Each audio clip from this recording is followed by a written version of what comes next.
salam sejahtera untuk kita semua. Adil Kak Palino, Bacuramin Kak Saruga, Basengap Kak Dibata. Salam guru penggerak. Perkenalkan, saya Yudi Surita SPDGM, calon guru penggerak angkatan 11 Kabupaten Ngada. Saya adalah guru SDN 06 Pahauman, akan melakukan wawancara Ibu Kepala Sekolah SDN 06 Pahauman, Ibu Maryuni SPD SD, tentang pengambilan keputusan pada kasus-kasus dilema etika.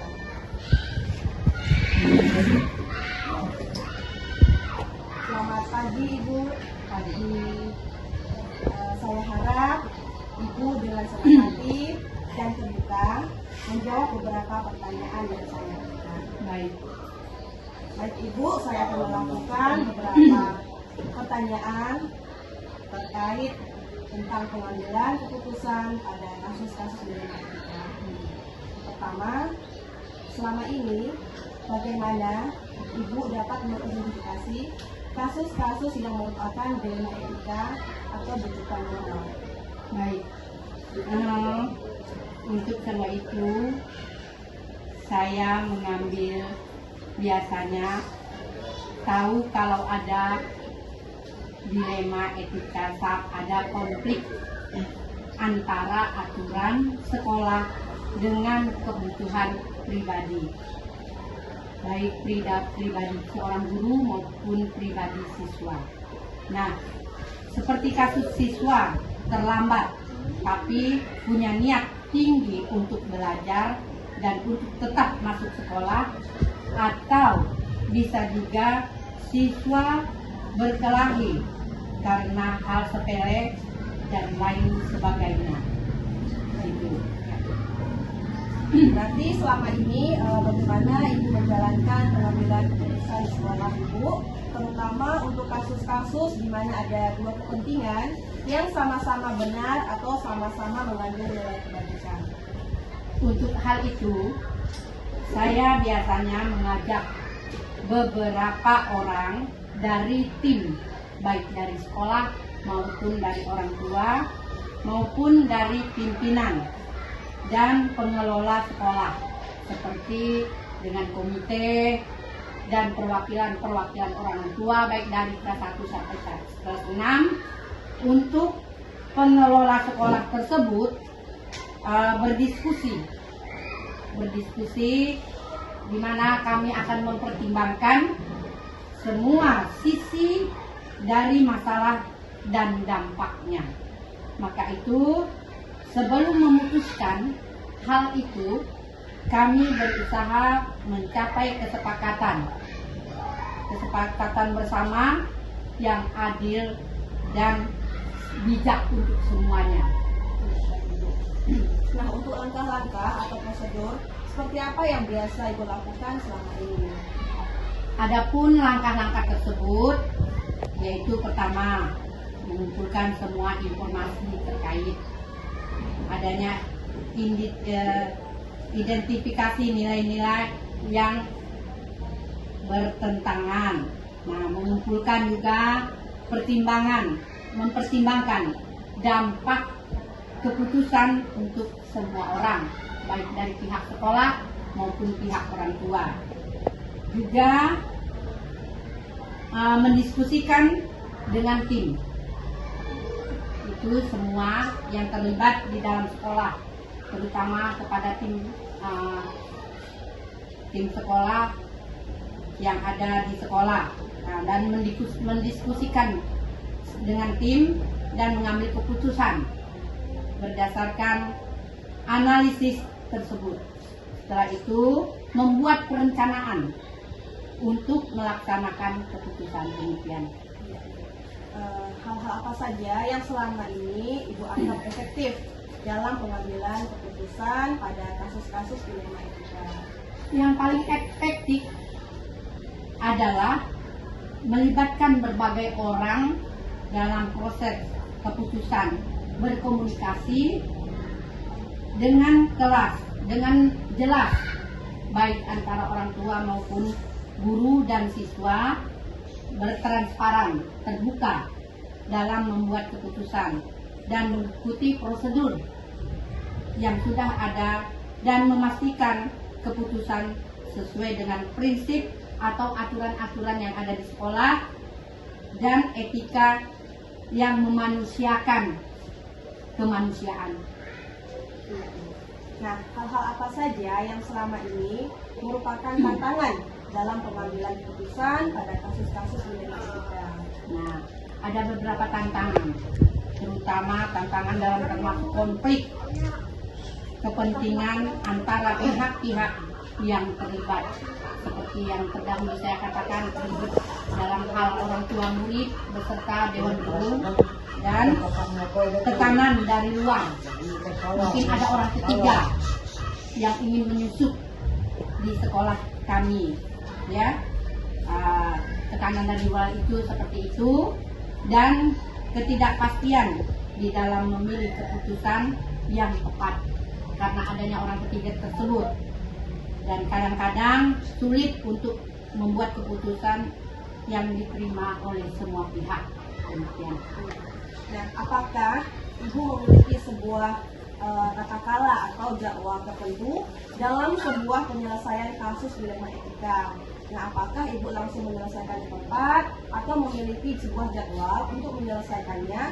Bentuk atau tersebut seperti apa yang dijalankan? Baik, saya tidak selalu punya jadwal yang tetap, tetapi saya selalu berusaha menyelesaikan masalah secepat mungkin sambil memastikan semua langkah diambil dengan hati-hati. Juga biasanya saya membuat rencana dan memberikan tanggal waktu untuk setiap langkah, tetapi tetap fleksibel jika situasi berubah, melihat keadaan. Dan adakah seseorang atau faktor apa yang selama ini mempermudah atau membantu Ibu dalam pengambilan keputusan dalam kasus-kasus dilema etika? Baik, dalam semua itu tentu ada dukungan, terutama dari pihak komite, yang dari tim kelompok, dan memilih pedoman etika yang jelas.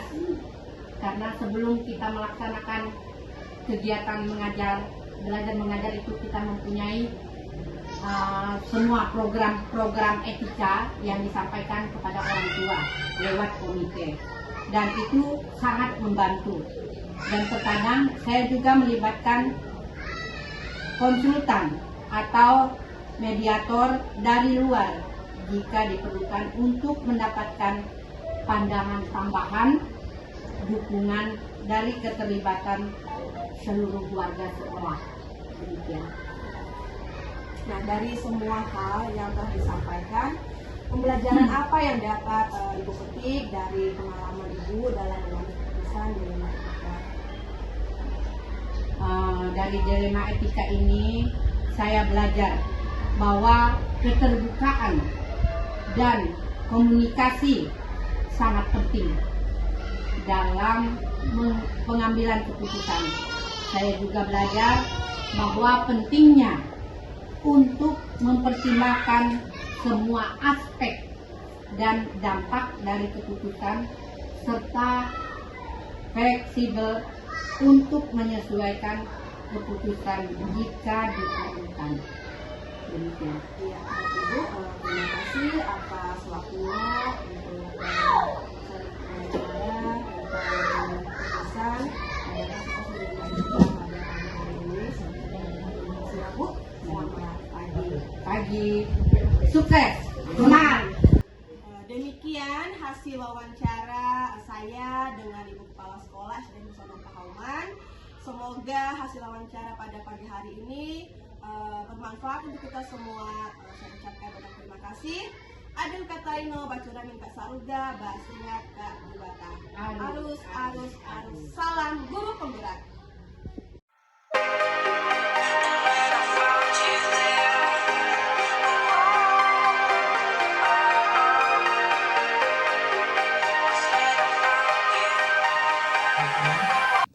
Selamat siang dan salam sejahtera untuk kita semua. Adil Katalino bacuramin kasaruga basengat ka jebata. Arus. Salam guru penggerak. Perkenalkan, saya Yuni Surita SPDGR, calon guru penggerak angkatan 11 Kabupaten Landak. Saya adalah guru SDN 06 Pahauman, berkesempatan untuk melakukan wawancara bersama Kepala Sekolah SDN 24 Tapis Baru, yaitu Ibu Hajira SPD SD, tentang pengambilan keputusan pada kasus-kasus dilema etika. Selamat siang Ibu. Selamat siang. Ibu, terima kasih atas waktu dan kesempatannya yang diberikan kepada saya. Sama-sama. Ya, saat ini saya akan melakukan wawancara ya Ibu ya. Di sini ada beberapa pertanyaan terkait pengambilan keputusan dalam dilema etika. Baik Ibu, saya mulai saja ya Bu ya. Ya, yang pertama, selama ini bagaimana Ibu dapat mengidentifikasi kasus-kasus yang merupakan dilema etika atau bujukan moral? Baik, terima kasih ya Bu Yuni atas pertanyaannya.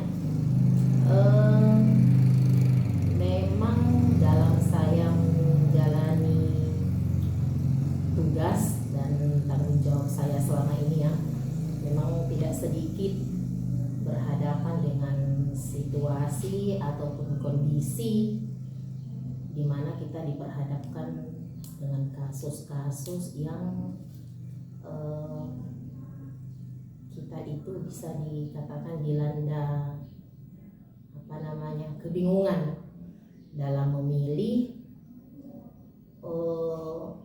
untuk mengambil keputusan apakah A atau B. Nah, sepengalaman saya selama ini, jika dihadapkan pada suatu kondisi, saya harus memahami dulu tentang kasus tersebut. Saya harus mengerti dulu secara detailnya apa sih kasus ini, apa sih permasalahan ini. Nah, setelah mempelajari itu, baru saya bisa memutuskan apakah ini dilema etika ataukah bujukan moral. Kayaknya demikian yang saya lakukan selama ini. Baik Ibu, terima kasih. Selama ini bagaimana Ibu menjalankan pengambilan keputusan di sekolah Ibu, terutama untuk kasus-kasus di mana ada dua kepentingan yang sama-sama benar atau sama-sama mengandung nilai kebajikan? Baik, nah jika itu memang di kita saya sudah memutuskan bahwa permasalahan ini mengandung dua hal yang memang sama-sama benar, artinya kan udah masuk ke dilema etika ya. Saya selanjutnya akan melihat kasus ini mana yang urgen sih. Saya akan melihat manfaatnya atau dampaknya ke depan, yang mana yang lebih signifikan atau yang mana yang lebih membawa dampak besar terhadap kepentingan, misalnya kepentingan sekolah. Nah, jadi untuk memilih itu saya akan mempertimbangkan urgennya dulu nih. Nah, baru saya bisa mengambil ini saya akan mementingkan yang urgen dulu nih. Saya akan mementingkan dampak manfaatnya yang besar nih, walaupun sama-sama sama-sama benar nih, sama-sama mengandung kebajikan nih, tapi kita harus lihat dari urgennya itu. Iya, baik Ibu. Langkah-langkah atau prosedur seperti apa yang biasa Ibu lakukan selama ini? Langkah-langkahnya ya, pertama itu tadi saya harus mempelajari dulu masalahnya, saya harus mempelajari dulu situasinya, saya harus memahami dulu, mengenali dulu apa sih situasi ini, apa sih kasus ini. Nah, kemudian yang kedua, setelah itu saya mengambil memutuskan ini kalau misalnya itu bujukan moral kan sangat simpel ya, maksudnya lebih simpel daripada dilema etika nih. Benar salah kan, kalau bujukan moral itu akan lebih mudah untuk saya memutuskan. Tapi kalau dilema etika, yang pertama itu mempelajarinya dulu. Kemudian yang kedua, saya akan memilih urgennya dulu. Nah, tetapi sebelum itu saya akan meminta masukan-masukan dari warga sekolah. Misalnya kalau kepentingannya ini, urusannya ini, atau situasinya ini lebih condong untuk kepentingan guru, berarti saya akan mengajak diskusi guru-guru. Kalau misalnya kepentingannya ini atau situasinya ada hubungannya dengan orang tua murid, saya akan melibatkan orang tua murid. Itu langkah yang kedua. Kemudian langkah yang ketiga, baru kita berdiskusi hasilnya bagaimana sih, kita sambil mempertimbangkan manfaatnya ke depan. Itu sih langkah-langkahnya. Iya, baik Ibu. Hal-hal apa saja yang selama ini Ibu anggap efektif dalam pengambilan keputusan pada kasus-kasus dilema etika? Paling efektif itu dengan cara berdiskusi atau sharing, bertukar pikiran, menerima masukan dari warga sekolah. Atau ini juga kalau misalnya situasinya atau kondisinya itu berhubungan dengan kepentingan pribadi saya yang akan membawa dampak kepada keluarga, ya otomatis saya pasti akan berdiskusi dengan keluarga. Tapi itu benang merahnya itu diskusi dengan warga sekolah atau diskusi dengan keluarga. Itu saya rasa langkah yang hal efektif yang pernah saya lakukan. Ya Ibu. Hal-hal apa saja yang selama ini merupakan tantangan dalam pengambilan keputusan pada kasus-kasus dilema etika? Tantangannya ya,